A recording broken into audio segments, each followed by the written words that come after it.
క్రీస్తునందు ప్రియమైన సహోదరి సహోదరులకు యేసుక్రీస్తు నామములో శుభములు. దేవుని యొక్క కృప మీకు కలుగునుగాక. ఈరోజు దేవుడు మనకిచ్చిన మాట 33వ కీర్తన 10వ వచనం.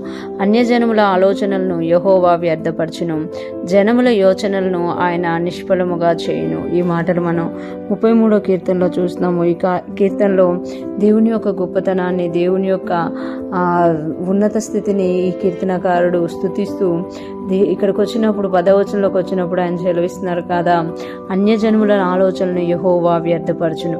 అంటే ఎవరైతే మనకు విరోధంగా మన చుట్టూ ఉన్నవారు అన్యజనులు ఆలోచన చేస్తూ ఉంటారో ఆ ఆలోచన మనకు తెలియకుండా ఉంటుందన్నమాట.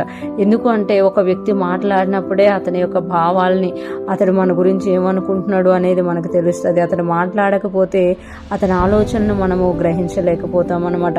కానీ ఇక్కడ దేవుడు తెలియజేస్తున్నారు కదా, నీకు విరోధంగా, నీకు ఆయాసకరంగా అన్యజనులు ఏ ఆలోచనలు చేసినా వాటిని యెహోవా వ్యర్థపరచును అని తెలియజేస్తున్నమాట. అంటే మన దేవుడికి మాట్లాడితే తెలియదు, మన ఆలోచన, మన ఊహ పుట్టక ముందే ఆయనకి తెలుసు అనమాట.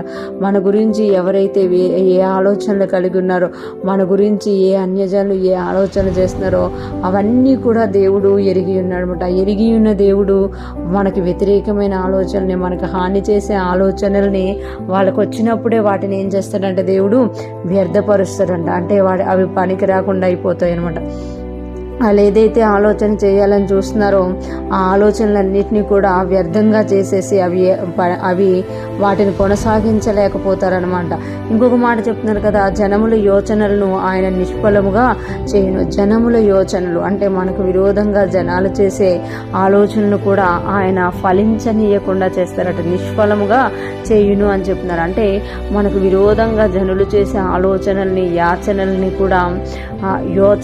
కూడా దేవుడు చూస్తున్నామట. అంటే మనకి విరోధంగా మన చుట్టూ ఉంటూ మనకి ఆయాసకరంగా ఆలోచిస్తూ మన పట్ల విరోధమైన యోచనలు, అంటే మన గురించి వేరే వేరే ప్లాన్స్ వేస్తూ ఉన్న ప్రతి ఒక్కరిని కూడా దేవుడు చూస్తున్నామట. మనతో ఉండి మనకు విరోధంగా ఉన్న ప్రతి ఒక్కరిని కూడా దేవుడు చూసి వారి ఆలోచనలను వ్యర్థపరిచి వారి యోచనలు నిష్ఫలంగా చేసి 12వ వచనంలో అంటారు కదా, యెహోవా ఆలోచన సదాకాలము నిలుచును, ఆయన సంకల్పములు తరతరములు.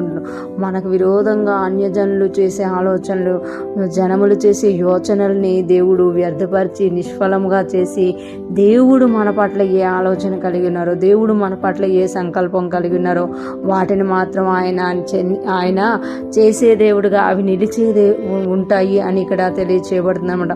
ఈరోజు ఫ్రెష్ మన్నా వింటున్న ప్రతి ఒక్కరూ జ్ఞాపకం చేసుకోవాలి, మనకు తెలియకుండా మన దేవుడు మనల్ని ఎంతగానో కాపాడుతున్న మనుషుల యొక్క వ్యర్థమైన ఆలోచనను బట్టి, వాళ్ళు చేసే యోచనలను బట్టి, వాళ్ళ మన గురించి చేసే ప్లాన్స్ అన్నిటినీ కూడా దేవుడు వ్యర్థపరుస్తూ నిష్ఫలముగా చేస్తూ మనల్ని కాపాడుతూ మన మీద ఆయన సదాకాలము నిలిచే ఆలోచనలు కలిగి ఉన్నామట. ఈరోజు ఫ్రెష్ మన్నా వింటున్న ప్రతి ఒక్కరం కూడా మన దేవుడు మనతో ఉండి మనకు విరోధంగా జనములు చేస్తున్న ఆలోచనలు నిష్ఫలము చేస్తున్నందుకు ఆయన స్తుతిస్తూ ఆయన ఆలోచన, ఆయన చిత్తము, ఆయన సంకల్పం మన జీవితాల్లో నెరవేర్చబడాలని ప్రార్థించే వారంగా మనం ఉండాలని దేవుడు కోరుకుంటున్నారు. అటువంటి జ్ఞానం కలిగి మనము ముందుకు సాగిపోదుముగాక. ఆమేన్.